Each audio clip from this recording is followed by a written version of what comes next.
Bonjour à toutes et à tous. Aujourd'hui, on aborde un sujet très concret, très pratique.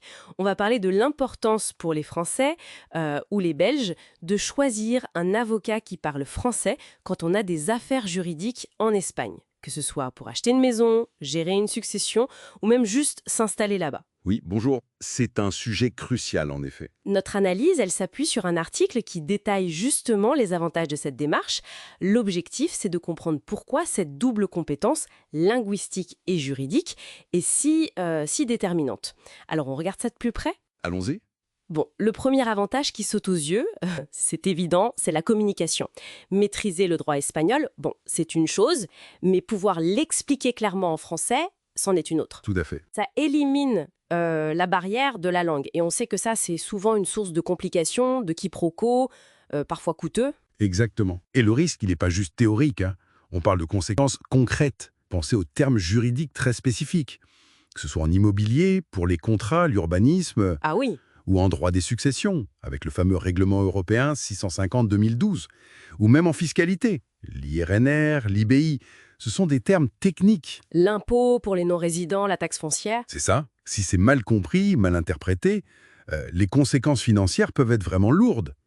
Un avocat qui ne parle pas français, même s'il est très bon en droit espagnol, il peut avoir du mal à transmettre ces nuances critiques. Et l'article donne justement un exemple.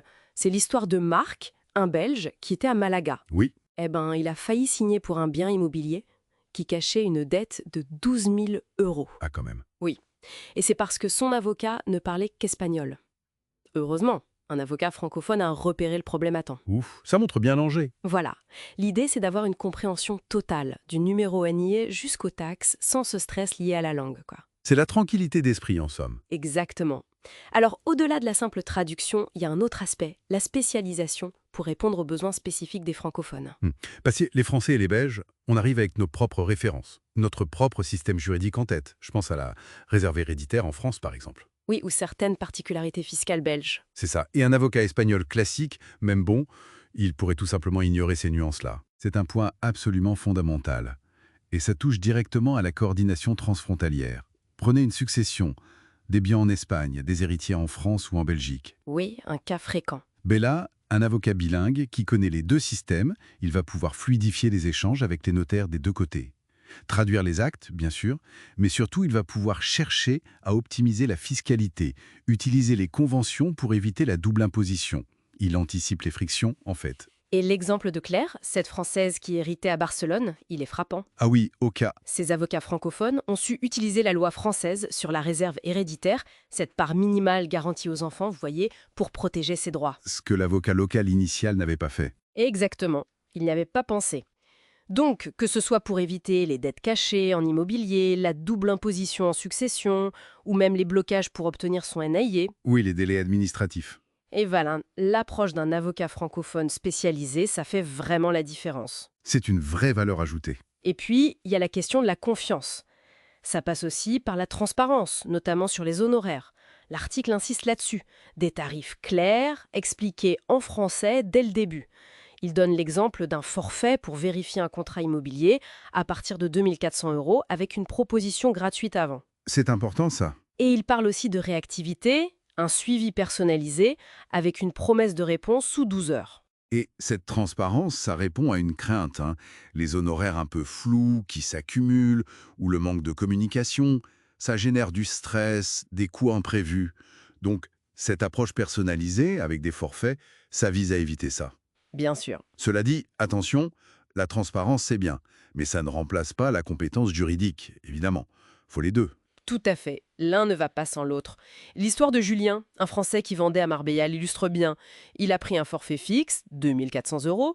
Ça lui a évité les mauvaises surprises qu'il avait eues avant avec un autre avocat. Et au final, Au final, il a économisé 3 000 € et il a vendu super vite, en 2 mois. pas mal.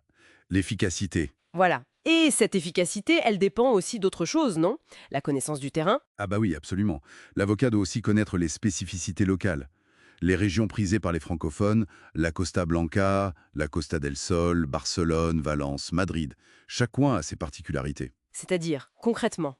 Par exemple, les règles d'urbanisme, les permis de construire, ça peut être très strict sur la Costa Blanca. Sur la Costa del Sol, il faut bien maîtriser la gestion de la plusvalia, cet impôt sur la plus-value foncière. Ah oui, la fameuse plus-valia. Et puis les démarches de résidence à Barcelone ou Valence, elles ont aussi leur petite complexité administrative. Donc cette connaissance locale, combinée à la langue, c'est un atout énorme. Je vois. L'article cite le cas de Sophie, une Belge. Oui, Elle achetait à Malaga. Et grâce au réseau local de ses avocats et à la communication en français, l'achat a été bouclé en 5 semaines seulement. voilà, c'est ça. Le réseau local, la communication fluide, ça accélère tout et ça sécurise. Bon, alors, si on résume tout ça, pour un Français ou un Belge qui navigue dans le système juridique espagnol, opter pour un avocat qui parle français, ça semble vraiment offrir une combinaison précieuse. Oui, On a l'expertise locale pointue, la communication sans faille, la compréhension des besoins spécifiques liés au pays d'origine, la transparence. et la connaissance des régions clés, Exactement. Tout ça pour sécuriser les projets et puis réduire le stress finalement. c'est l'objectif. Et ça ouvre une réflexion intéressante, je trouve. Ah oui. Laquelle?